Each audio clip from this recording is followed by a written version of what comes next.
இந்த வீடியோவில் பார்த்தோம்னா பூக்கி அப்படிங்கிற படம் எப்படி இருந்துச்சு அப்படின்னு தான் பார்க்க போகிறோம். வாங்க தொடர்ந்து வீடியோவில் பார்க்கலாம்.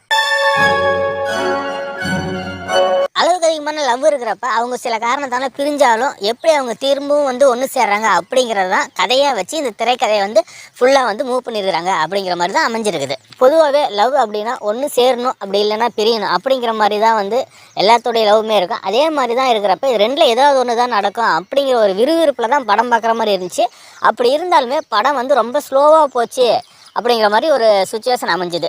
இந்த திரைக்கதை பார்த்தீங்கன்னா இன்னைக்கு காலகட்டத்துக்கு ஏற்ற மாதிரி அமைஞ்சிருந்துச்சு. இன்னைக்கு காலகட்டத்தில் இந்த மாதிரி ஒரு லவ் இருக்கா அப்படின்னு கேட்டிங்கன்னா நமக்குள்ளார ஒரு கேள்விக்குறி வரும். அது எல்லாத்துக்குமே தெரியும். இந்த படத்தில் பார்த்தீங்கன்னா பாட்டுக்கு பஞ்சமே இல்லை. நினச்ச இடத்துலலாம் பாட்டு தான். ஆனால் பாட்டு கேட்குற அளவு தான் இருந்துச்சு. ஒன்றும் அந்தளவுக்கு மோசம் அப்படின்னு சொல்லிக்கிற அளவுக்கு இல்லை. படத்தில் பார்த்தீங்கன்னா பெருசாக காமெடி சீன் அந்த மாதிரி எதுவும் இல்லை. படத்தில் எமோஷனான படம் தான். ஆனால் அந்த எமோஷனுமே சொல்லிக்கிற அளவுக்கு இல்லை.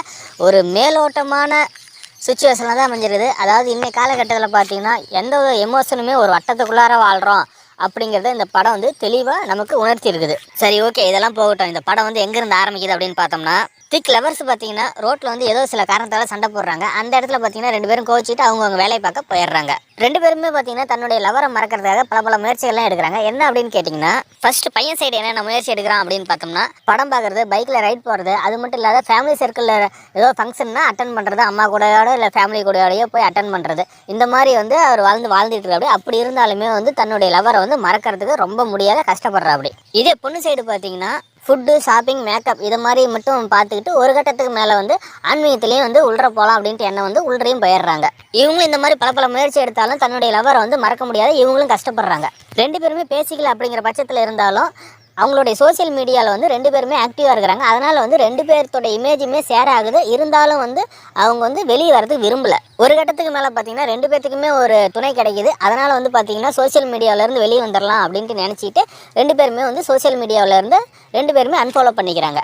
ரெண்டு பேர்த்துக்குமே பார்த்தீங்கன்னா புது லவர் கிடைக்கிறாங்க. ஆனாலுமே பார்த்தீங்கன்னா அவங்களோட என்ன தான் ஜாலியாக இருந்தாலும் அவங்களுடைய பழைய லவரை மறக்க முடியாத ரெண்டு பேருமே கஷ்டப்படுறாங்க. இப்படி இருக்கிற சுச்சுவேஷனில் ஒரு நாள் ரெண்டு பேருமே மீட் பண்ணிடுறாங்க. அவங்களுடைய லவ்வை அவங்களுக்குள்ளாரையே வச்சுக்கிட்டு தெரியாத மாதிரி ரியாக்ஷன் பண்ணி ரெண்டு பேருமே அங்கேயே பிரிஞ்சிடுறாங்க. இப்படி இருக்கிற சுச்சுவேஷனில் ரெண்டு பேருமே ஃப்ரெண்ட்ஸ்கிட்ட புலம்புறாங்க. அந்த ஃப்ரெண்ட்ஸ் என்ன சொல்கிறாங்க அப்படின்னா, நீங்கள் ரெண்டு பேருமே இன்னும் பிரேக்கப் பண்ணல, அதனால தான் இப்படி இருக்குது அப்படின்ட்டு ஐடியா சொல்கிறாங்க. இதுக்கு என்ன ஐடியான்னு கேட்டிங்கன்னா, ரெண்டு பேருமே நேராக போய் பிரேக்கப் பண்ணிங்க அப்படின்னு சொல்கிறாங்க. பிரேக்கப் பண்ணுறதுக்காக ஒரு இடத்துல மீட் பண்ணுறாங்க. அந்த இடத்துல நடந்த இன்சிடென்ட்னால அவங்க திரும்பவும் ஒன்றாயே அவங்க சந்தோஷமாக இருக்க ஆரம்பிச்சிடுறாங்க. இதோட இந்த படமும் முடியுது.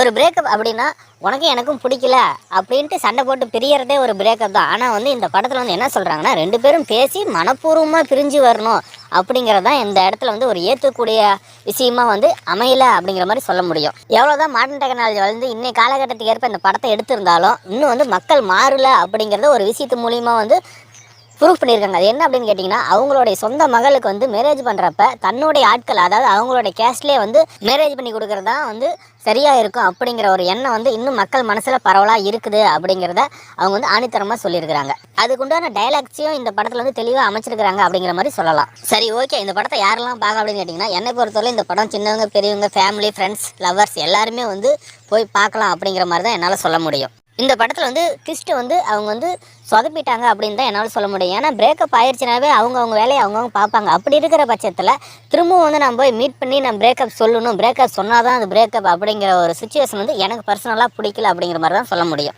இந்த படத்தோட டைட்டில் பார்த்தோம்னா பூக்கி அப்படிங்கிற மாதிரி இருக்குது. இந்த பூக்கி அப்படிங்கிற வேர்டு பார்த்தீங்கன்னா படம் ஃபுல்லாகவே ட்ராவல் ஆகுது. டைட்டிலுக்கும் கதைக்கும் பார்த்தீங்கன்னா ரொம்ப நெருங்கிய தொடர்பு இருக்குது. சரியான டைட்டிலை தான் தேர்ந்தெடுத்துக்கிறாங்க அப்படின்ட்டு என்னால் சொல்ல முடியும். ஆனால் அதோடைய தெளிவான மீனிங் படத்தில் எங்கேயுமே சொல்லலை அப்படிங்கிறது தான் ஒரு பெரிய மைனஸ் பாயிண்ட்டாக நான் பார்க்குறேன்.